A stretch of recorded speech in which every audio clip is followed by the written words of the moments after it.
The year is no longer that new, but still we're in a new place. Praise the Lord. Lumapangan niyo sa Orchard. We're back. We are back. We're so glad. Our faith brought us last year here in Orchard. It brought us here for 10 weeks. And this is our new year. And we are here. And I am believing that God will stretch our faith because sa wa pa niabot ang kinahanglan mo abot, ni perma na tag-kontrata. Ang gamit na diri for 6 months. Come on, let's glorify God. God is really faithful, so we're believing that. So, this morning, let's pray. Father, thank you so much for your word. Lord, we are making declarations after declarations in accordance to your word because your word is powerful. Your word, God, is dependable.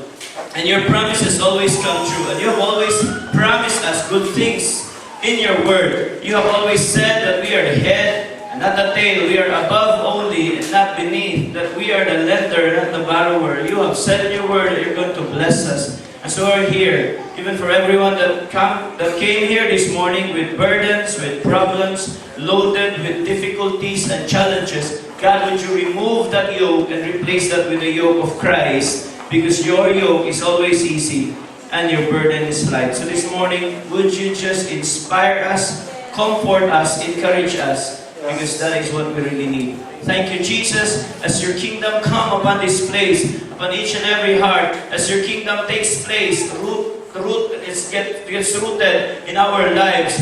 God, we are going to really expand. We are going to influence. Your kingdom has the capability, Lord, to make us, promote us, and to make us better persons. So we are praising you this morning in the name of Jesus. Amen. Everybody say? Amen. Amen. So, ay namutana na accounting professor sa mga estudyante, what's the difference between a creditor and a debtor? Sa diferensya sa nagpahulam o kining nanghulam. Ingon ko naman sa estudyante, very confident, sir. Diferensya, the difference between a creditor and a debtor. Yan siya. The creditor always has better memory than the debtor. You have a point.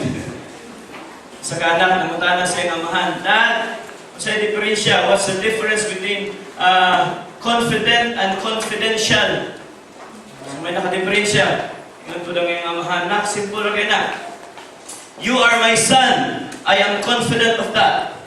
Kanang imong friend is also my son. That is confidential.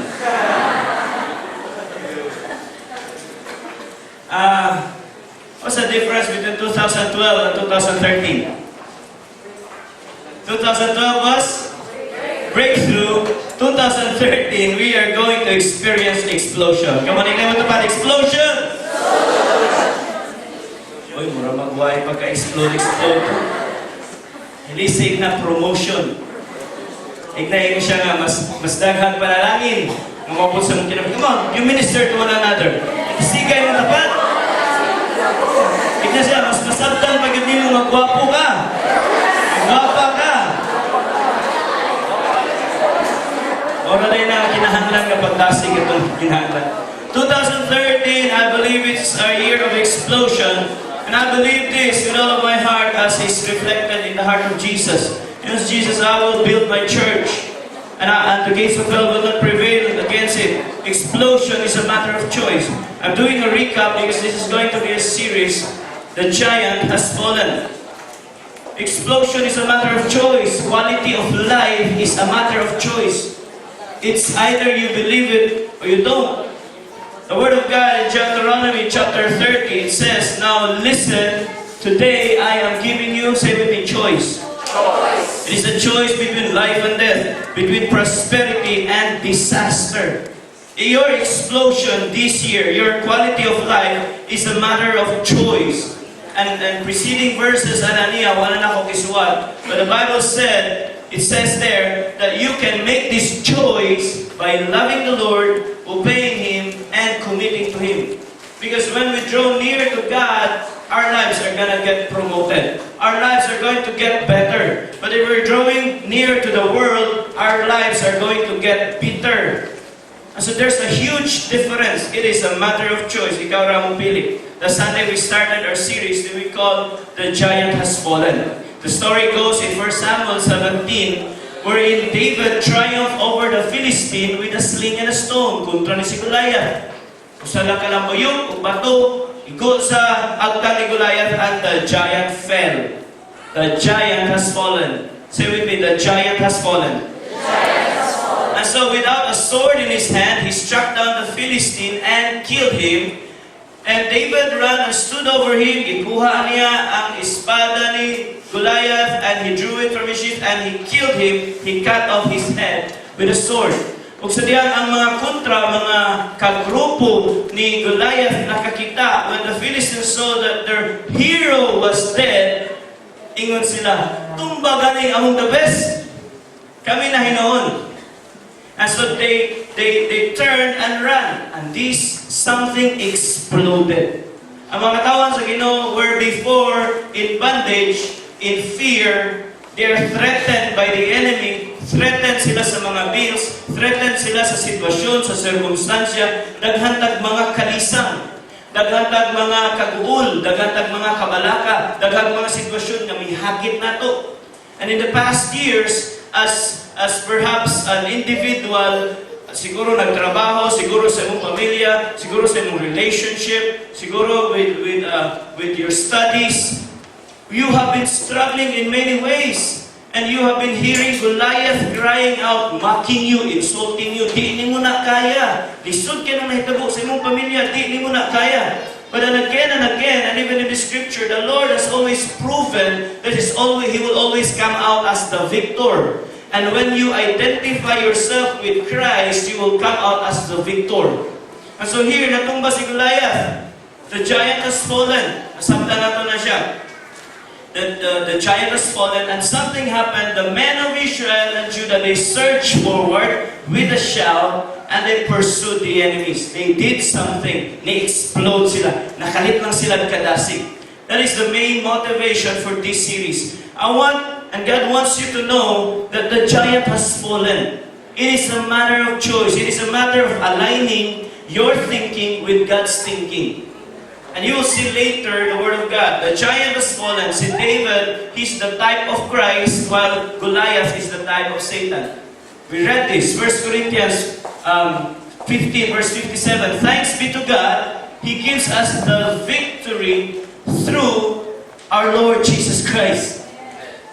Ephesians 1 verse 3, all praise to God, the Father of our Lord Jesus Christ, who has blessed us with every spiritual blessing in the heavenly realms because of our union, because we are united with Christ. In other words, ang atong kadaugan, sa diha ra yung mahiusa, sa diha kang Kristo. Daghang mga pulong si Jesus nga nagpamatuod, the giant has fallen. That's why 2013 is gonna be an explosion if you choose to. It's gonna be a promotion kung imong piliun. It's gonna be a new you. Inyong tapad, a new you.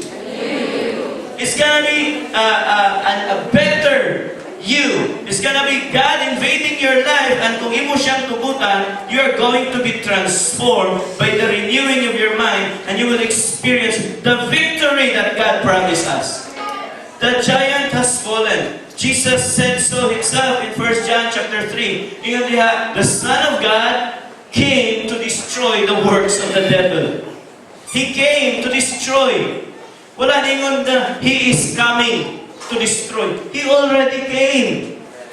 Natikio ng yawa. Amen.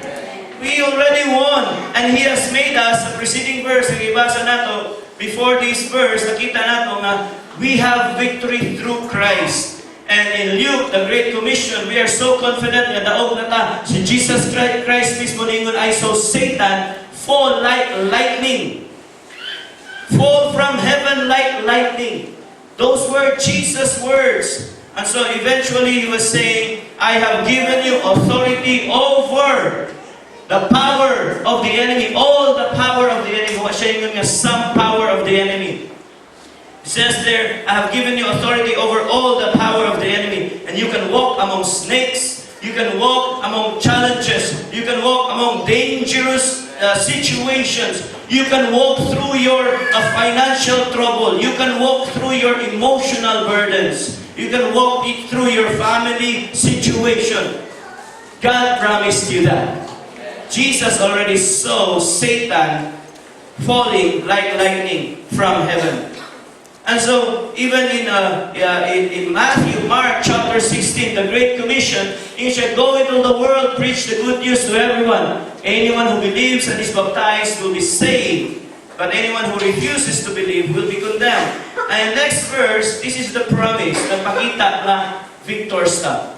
These miraculous signs will accompany those who believe. They will cast out demons in my name. How many of you believe that?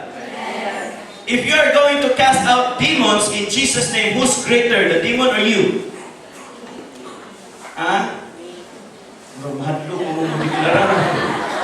Who's greater, the one na mag-cast out or the one na nag-cast out? The greater one is the one who casts out demons. But, that's why Jesus said sa previous verse, do not rejoice that demons are under you, but rather rejoice because you are part of me. Rejoice because your name is written in heaven, because your authority only comes in your union with Christ. That's why you can cast out demons in Jesus' name. And so we should change our mindset. Kinahanglan masabtan nato that this is not the time na gikukut tagyawa, gikulata tagyawa, di ka kumpiyansaan ang yawa. Of course, di ka kumpiyansaan. Pero nganong di na to balihon, dili magkumpiyansa ang yawa nako. Amen? For so long a time, we have been conditioned na ang yawa is very cunning. And even when it's saying this, we are careful because grabe siya makaliot in that. But we glorify God who said, you will cast out demons. And I will speak in new languages. You will walk through all situations. The giant has fallen. And in Matthew's version of the Great Commission, ingon si Matthew, I have been given all authority in heaven and on earth. Naana ko tanan. Tanan ng mga agsumot. Lugar mo ng agsumot, no? Tanan ng mga asumot eh. Tanan ng mga maot. Tanan ng mga kining dili, nindot sa imong kinabuhi. Tanan ng mga naghari-hari. Tanan ng mga authority that exalts itself above the authority and the knowledge of God, they're under me. Ako ang hari sa tanang hari, Diyos sa tanang Diyos, Ginoo sa tanang Ginoo. Niyaningon na siya. By the way, naanak ko tanan ko. Nag-aanting ang authority. Go. Make disciples. Nagaw. Make disciples of all nations and baptize them. Overwhelm them with my knowledge. Let them know me. Let them know the love of the Father, the Son, and the Holy Spirit, and teach these new disciples not just para makalkaon. It's not just information. It's not just, dili na kay pasimbahan ni sila kada Domingo, unya ma-entertain sa wali. Dili na sila musimba lang, unya Domingo lang makita. But teach them to obey. Teach them so that they can be reliable men and women who will pass this on to others also. Because it is discipleship. It's not just a Sunday service. And Jesus said, baptize them in the name of the Father, the Son, the Holy Spirit. Teach them to obey all the commands I have given you. And this is one thing, I am with you. The giant has fallen. Bisag unsay mo abante nimo, bisag unsay mo sulong nimo sa imong tahas, sa imong relasyon sa Ginoo, pagpalawom sa imong relasyon sa Ginoo, ug pagbuhat sa unsay iyang ipabuhat, He is with you. The giant has fallen. Amen? Satan has fallen and his demons.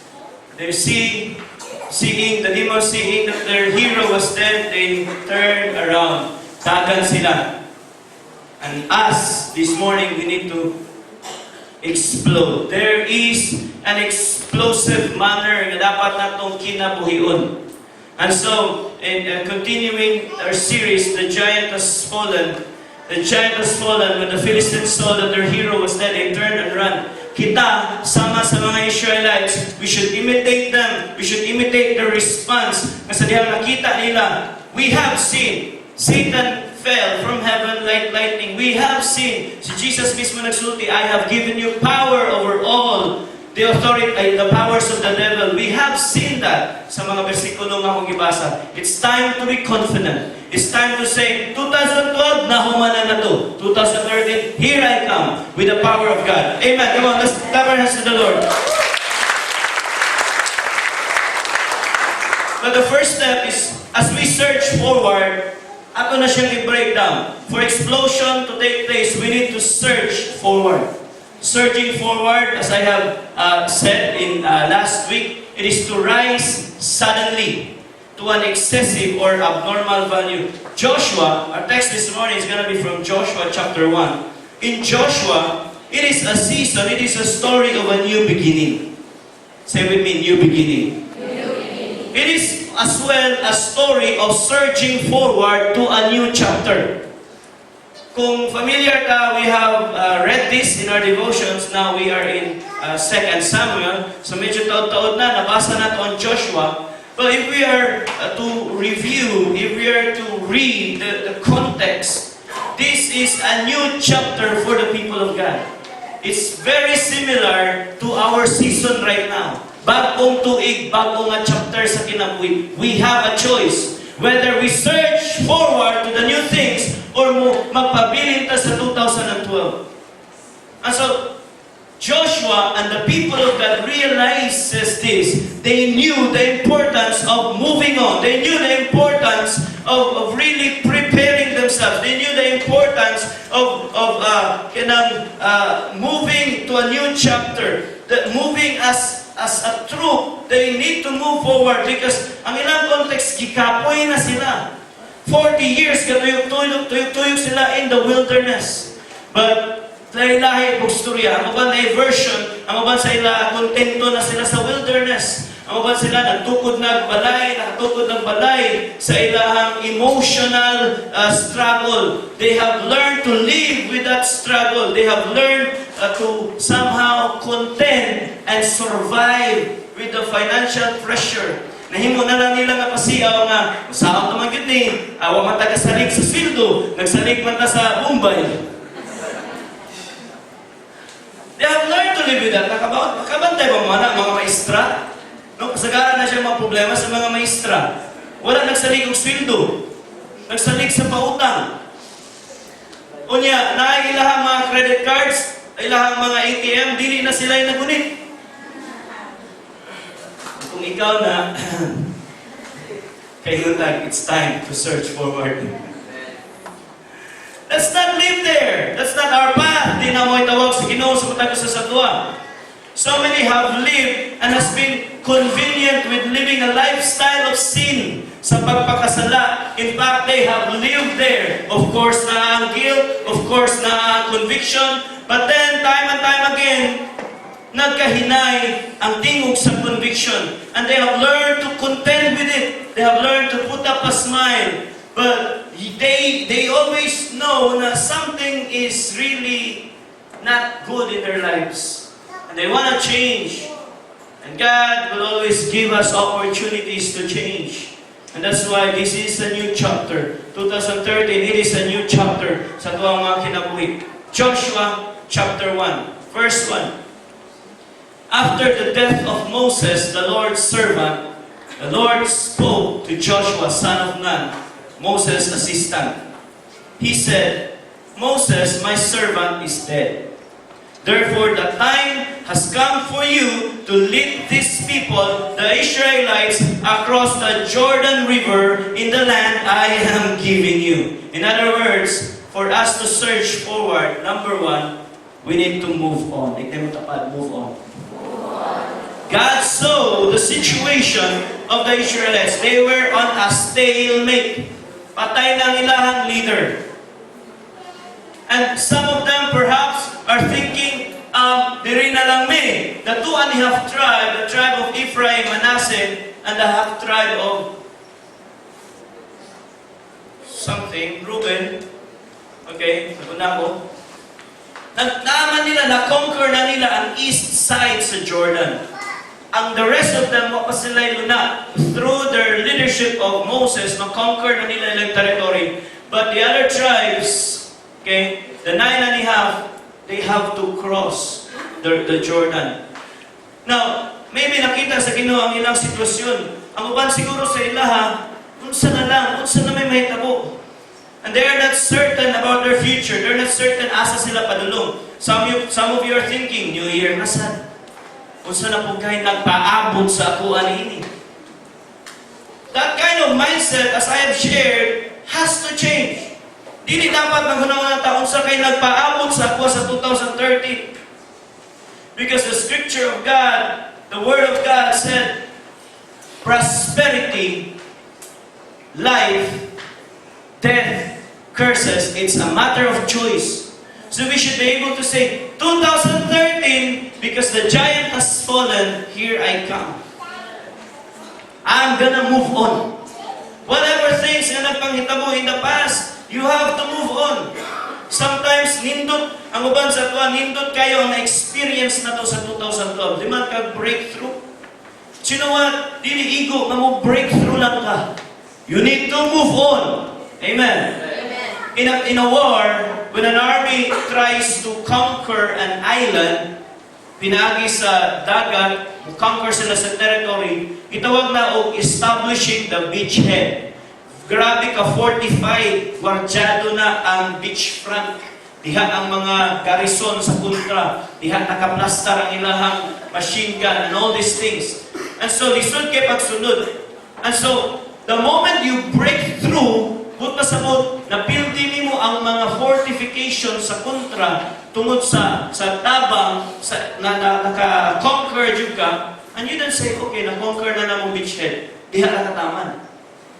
You go on and conquer every part of the place na kinahanglan mo hindi mo i-conquer. And so, even good things na nagapanghitabo sa 2012, do not stay there. Because you know what? The enemy of good, the enemy of best is good. Now, how much more kung ang 2012 dili maayo? How much more kung 2012 gibati na to, kalisod kay daghang kay mga fears, daghang kay tao apathies, wala tay conviction sa tuang trabaho, wala tay conviction sa tuang pamilya, nagkaguliyang ang tanan. And if we bring it in the context of the kingdom of God, in your personal walk with God, nakita nimo lukewarm, na ang lukewarmness, na ang indifference, leave those things behind. It's time to move on. Like the people of God, they have a choice. It's either mubalik sila Egypt, diapot sila, kung ba sila na, di na di kumubalik sa Egypt, di na di kumubalik sa Pukarang kinabuhi. But they continue to escort that place. They continue to go their favorite spots. Muna siya sa itong internet browser, click ka sa favorite, katong ginabalik-balikan na itong site. O kung kanaghanan sa itong browser, pag-type pa lang og F, Facebook na nagawas. Pinagka-paborito nga site. Right? Mo'y ginabalik-balikan nato na yung mga areas sa itong kinabuhi nga ginabalik-balikan yun nato. Nga nang magbalik-balik man ka, every time you visit that, guilt lang ang resulta. It's time to move on. It's time to move on. The enemy still threatens us. The enemy doesn't want us to explode. The enemy doesn't want us to use this place.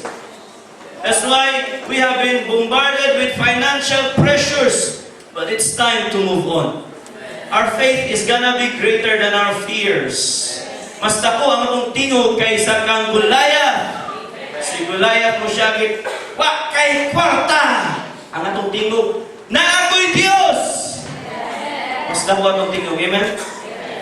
Kidhati mong tapat. You know na. It's time to move on. Don't stay there. Don't stay in your unbelief.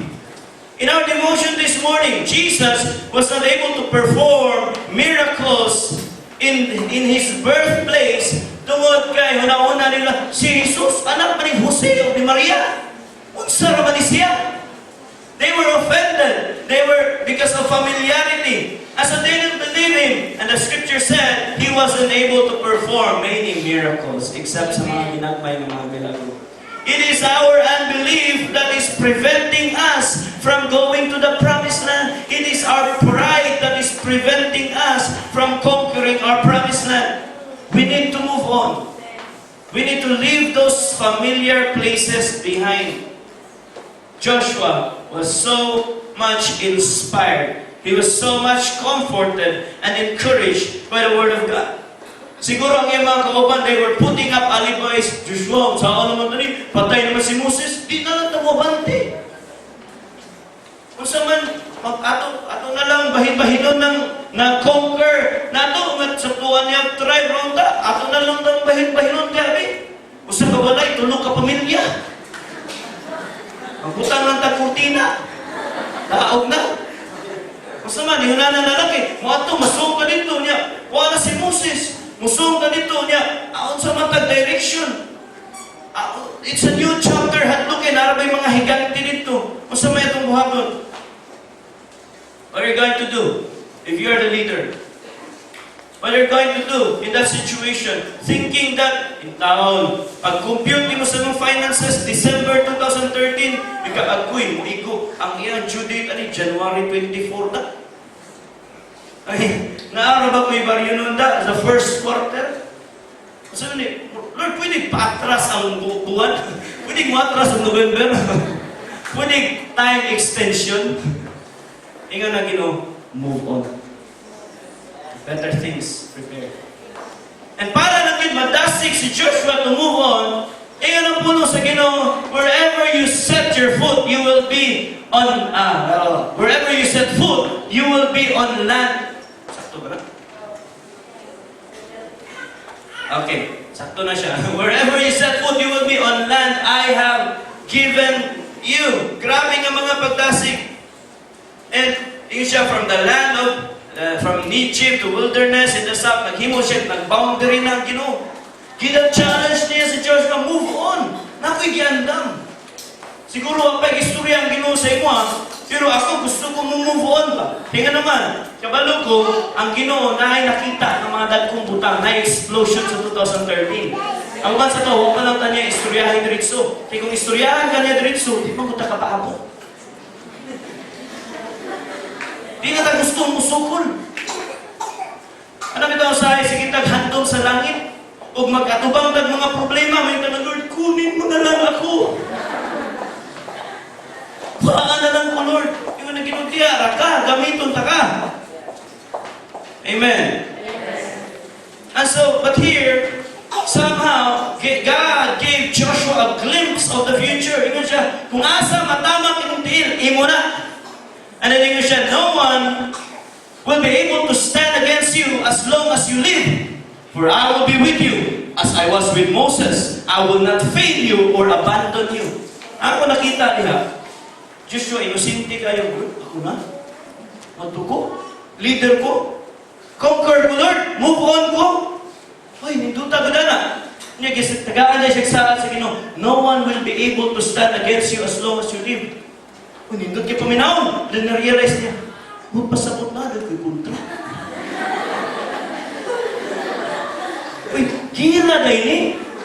Abay man ako, musong lang ko dito.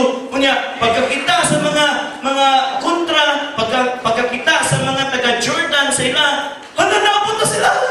Itong balanso. Musukol dahil sila, Lord.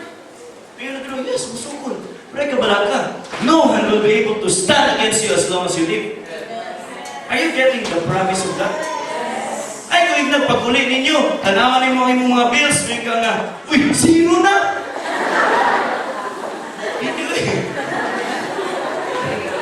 Hindi mo tapad, imposible. Mora na imposible na, hindi mo usap. Pero tagaan ka, saad sa Ginoo. Unang, ang sunod ng isulti niya, pas-pas, wah! Be strong and courageous, for you are the one who will lead these people to possess all the land I swore to your ancestor, I will give them. Be strong and courageous. Hindi na mausap diretso, but be strong. Hindi na nga pasalig. Be strong. Kung nangamuti ka sa imong klase, 2012, be strong and courageous. Pagkabuti mo sa imong eskwelahan, tigala ka, mag-bright na nagdalit. Tinuod na. Kaya naman, you have a different mindset this time. Sa una, may yun na maestra, Pedro, 2 plus 3. Miss Pedro, Ma'am, 5. Niya, ikaw tawag, ikaw 1, 3 plus 2. Mo na si Ma'am, basta lisod na ako na dahil.